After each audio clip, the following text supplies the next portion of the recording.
This beehive kiln here at Acton Scott Historic Working Farm is typical of the many that existed in Shropshire, commonly in villages, producing bricks for local need. We have 8 radial fire holes set around the kiln and 2 independent layers of construction. One, the inner layer of hard fired or fire bricks, and the outer layer of evenly fired bricks, so that during the firing process any differential movement between the inner lining and the outer core can be accommodated without overly distressing the structure. Brick firing by its very nature creates enormous thermal stresses in a structure. The chain at the top of the beehive kiln helps retain the dome, which otherwise would be sort of thrust outwards with the tremendous heat that goes through it. But by a series of buttresses and the retention at the top and a solid base within which the fire holes are set, it's an incredibly resilient structure considering the intensity of heat that occurs during the firing process. Commonly from a standing start up to about 13 to 1500 degrees in localized hotspots. What we try to achieve during the firing process is an even distribution of approximately 1000 degrees held over a period of some 12 hours. To achieve this, we have to stack the bricks in a particular way, and that is instrumental in the overall success of a firing. In setting a radial beehive kiln, we're having to reconcile a circular shape with rectangular bricks, and so you get many irregular patterns.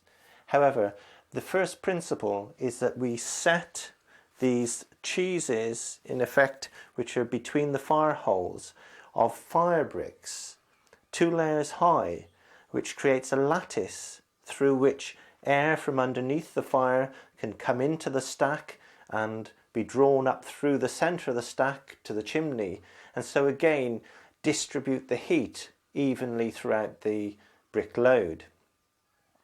Once we've set the base with the fire bricks, we can then load the unfired or green bricks, and we do this again in a similar pattern up to the top of the fire hole.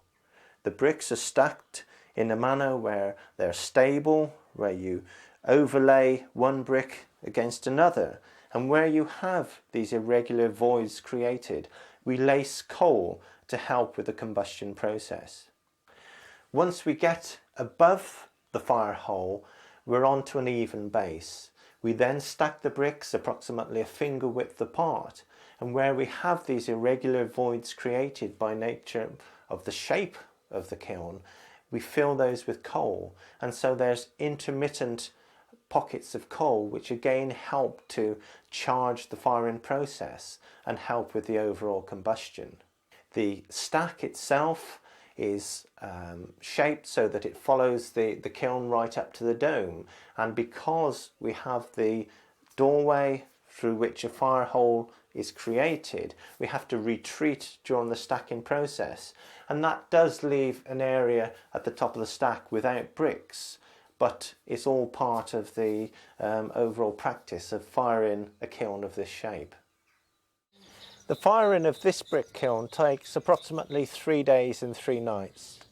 During that period, the first 12 hours is spent driving off any residual moisture in the structure itself and in the bricks, and so it's a gentle firing.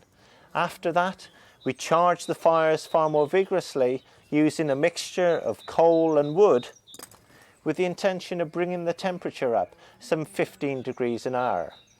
Once we've reached approximately 1000 degrees, we then hold it at that temperature for some 12 hours to ensure that the bricks are fully fired.